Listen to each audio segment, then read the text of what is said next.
Assalamualaikum warahmatullahi wabarakatuh. Baik, jadi hari ini kita akan belajar tentang fikih sebagai sumber hukum Islam. Kita masuk yang pertama pada pengertian fikih. Jadi fikih ini secara bahasa artinya al-fahmu. Fahmu itu paham. Dan secara istilah, fikih ini adalah ilmu tentang hukum-hukum syara yang bersifat praktis yang diperoleh dari dalil-dalil yang terperinci.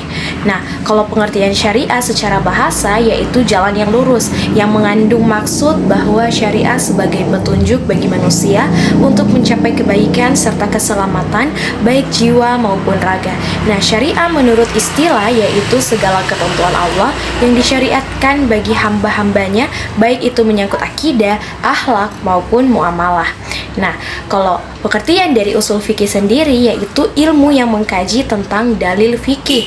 Jadi berupa kaidah untuk mengetahui cara penggunaannya, mengetahui orang yang menggunakannya atau biasa disebut mujtahid dengan tujuan mengeluarkan hukum amali dari dalil-dalil secara terperinci dan jelas.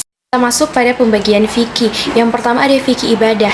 Jadi ibadah merupakan perbuatan menundukkan dan merendahkan diri kepada Allah. Substansi dari fikih ibadah ini meliputi sholat, puasa, zakat, haji, penyelenggara jenazah, dan perbuatan mukallaf lainnya. Nah, mukallaf itu ia adalah orang yang dibebankan tanggung jawab seperti melaksanakan sholat serta puasa. Jadi ibadah ini sangat penting bagi umat Islam, bahkan dijadikan tujuan dalam penciptaan. Seperti yang terdapat dalam Quran surah Az-Zariyat ayat 56 yang bunyinya wa ma khalaqtul jinna wal insa illa liya'budun, yang artinya tidaklah aku menciptakan jin dan manusia kecuali untuk beribadah kepadaku. Jadi sesungguhnya Allah menciptakan manusia untuk beribadah kepadanya. Kemudian yang kedua ada fikih muamalah. Fikih muamalah adalah hukum-hukum yang berkaitan dengan tindakan manusia dalam persoalan keduniaan. Misalnya dalam jual beli, utang piutang, kerjasama dagang maupun sewa menyewa. Nah, kemudian berikutnya ada fikih munakahat, yaitu seperangkat peraturan hukum yang mengatur tata cara perkawinan. Yang berikutnya ada fikih jinayah. Jinayah di sini menurut istilah mengacu pada hasil perbuatan seseorang yang dilarang atau bahasa lain dari pidana Islam. Jadi dia membahas tentang hukum-hukum pidana Islam. Berikutnya sumber dan dasar hukum Islam. Yang pertama ada Al-Quran. Jadi Al-Quran adalah kumpulan kata dan kalimat yang wajib hukumnya dibaca dan dipahami oleh kaum muslim sebagai panduan hidup karena seluruh kalimatnya ini merupakan firman dari Allah. Dan yang kedua ada As-Sunnah atau biasa yang kita sebut dengan hadis yang merupakan segala perbuatan serta perkataan dari Rasulullah. Yang ketiga ada ijma yang bisa didefinisikan sebagai kesepakatan para mujtahid umat Muhammad Sallallahu Alaihi Wasallam. Dan yang terakhir ada kias. Kias ini artinya menganalogikan. Menganalogikan di sini maksudnya sebagai mempersamakan dua persoalan hukum sekaligus status hukum di antara keduanya. Kita masuk pada tujuan hukum Islam.